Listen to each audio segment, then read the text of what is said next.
એવો કયો ચોર છે જેને પોલીસ ન પકડે? મેં કીધું એ મને નથી ખબર. અરે મને કે તમે જવાબ દો કે એવો કયો ચોર છે જેને પોલીસ ન પકડે? મેં તો તું કહી દે ને. મને કે 100 રૂપિયા આપો તો કહું. મેં કીધું હાલે 100 રૂપિયા, તું કહી દે એવો કયો ચોર છે જેને પોલીસ ન પકડે. મને કે કામ ચોર. હાલો કે હું જાઉં છું. બોલો કામ ચોર નહીં કે પોલીસ ન પકડે. આમ ગાળિયા કરે. બોલ પાછો મને એક દી કહેતો ટીનો, મને કે મને વિચાર આવે છે ભાગી જાઉં. મેં કીધું એ સાચું. અરે મને કે સાચું હું વિચારો આવે છે, મને કે ભાગી જાઉં. પણ કે પછી મારા હગા એવા છે ગોતવા કોણ આવશે? તો મેં કીધું તને કોઈ સારો વિચાર નથી આવતો? આવા જ વિચાર આવે તને? અરે મને કે મને વિચાર તો ઘણા આવે છે કે પણ મગજ ખાલી જોઈને પાછા વહી જાય, અંદર કાંઈ છે જ નહીં. હમણાં તો ટીની એક દી દવાખાને ગયો. બોલો ડૉક્ટર સાહેબને કે સાહેબ મને તકલીફ છે. સાહેબ કે શું તકલીફ છે? કે સાહેબ હું આ ડાબો પગ ઊંચો કરું, પછી આમ થાવ, પછી જમણો પગ ઊંચો કરું, પછી આમ થાવ અને પછી સીધો થાવ ને તો કમર હેવી દુખે. તો ડૉક્ટર સાહેબ કે તારે એમ કરવું હું કામ જઈ? તો ટીનીઓ કે સાહેબ મારે લેંઘોય ન પહેરવો. એ લેંઘો પહેરવો હતો એમ કરતો. બોલો એ કે મારે લેંઘોય ન પહેરવો. હમણાં તો ટીનીઓ એક છોકરીને કે તું મારો પ્રેમ સ્વીકારી લે. તું નહીં સ્વીકાર નહીં કે તો હું આ તળાવમાં કૂદી જાય. છોકરી કે નથી સ્વીકારવો.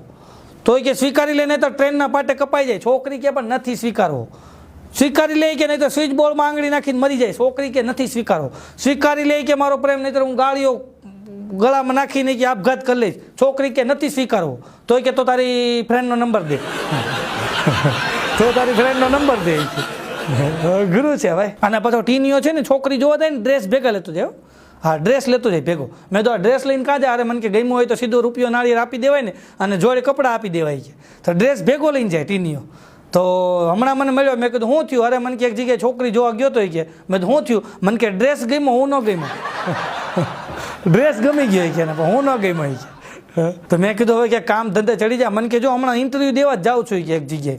તો એ બરાબર ડ્રેસની મોટી જબર દુકાન હતી, ત્યાં ઇન્ટરવ્યૂ દેવા ગયો. ઇન્ટરવ્યૂ દેવા ગયો ને તો ત્યાં મોટા શેઠ બેઠા હતા. તો એને આ ટીનિયાને મોટું જોઈને કીધું કે એક સવાલનો જવાબ દે પછી તારી નોકરી પાકી. તો ટીનિયો કે પૂછો.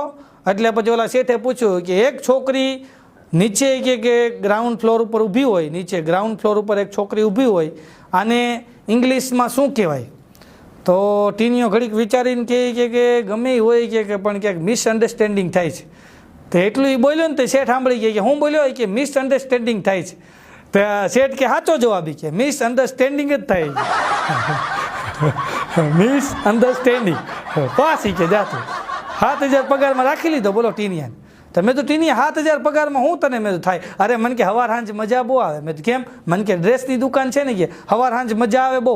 મેં તો છે નહીં. મને કે ઓલા પૂતળા ન હોય એને હવારે કે બધ ભરીને બહાર મૂકવું, હાંજે અંદર લવાય કે. બોલો હમણાં એક ઘરાક આવ્યું એમાં ટીનિયાની ડ્રેસની દુકાને. તો ટીનિયો પાછો થોડોક દોડાયો. તો ઓલા ઘરાક આવ્યું એને પૂછતો હતો. તો ઓલા ઘરાકને કે હું જોઈ? તો ઓલો ઘરાક આવ્યું હતું કે મારે ડ્રેસ જોઈ. તો ટીનિયો કે ભાભી માટે જોઈ કે ભારેમાંથી બતાવું? ભાભી માટે જોતા ભાઈરેમાંથી બતાવી. ગુરુ છે ભાઈ. હમણાં બાકાને ઘરવાળી કે હાલો આપણે ડ્રેસ લેવા જવું. બાકો કે હવે ડ્રેસ લેવા જવું નથી, ઓનલાઈન મંગાવી લ્યો. અરે કે ઓનલાઈન નથી મંગાવાય કે. નહીં તું ઓનલાઈન મંગાવી લે, અત્યારે મારી પાસે સમય નથી. એની ઘરવાળી કે પણ આપણે લેવા જવું જ નહીં, અત્યારે લેવા નથી જવું, ઓનલાઈન મંગાવી લે. એની ઘરવાળી કે ઓનલાઈનમાં ધડ થાય. ઓલી તો કે દુકાન જઈ ને ધડ થાય છે. ભાઈ 50 રૂપિયા ઓછા રાખો ને, ભાઈ 20 રૂપિયા ઓછા રાખો ને, અમારે તમે ને રોજ લેવા આવી છીએ, વર્ષો નામે ગ્રાહક છે કે આવી ધડ થાય ઓનલાઈનમાં? તમને ન ખબર પડે છે. બોલો અમુક ભાઈઓ ધડ કરવા હાટું જાય છે. બોલો કે ધડ થાય છે. હમણાં તો એક જણો એની ઘરવાળીને કે આ હા હું બેનની રસોઈ કે આ હા હું બેનની રસોઈ. એની ઘરવાળી કે હવે શાંતિ રાખો, ભાઈ બીજને દી એક દી કે બેન રસોઈ બનાવે ને સારી જ બનાવે. ઓલો કે હું તારા ભાઈની વાત કરું છું, તારો ભાઈ એમ કહેતો હતો. હા હું બેનની રસોઈ કે તારો ભાઈ કહેતો. ગુરુ છે ભાઈ. હમણાં તો એક જગ્યાએ બરાબર એક ભિક્ષુક આવ્યો ને તો બરાબર બાઘાનું ઘર ખખડાયું કે બેન ક્યાંક આપો.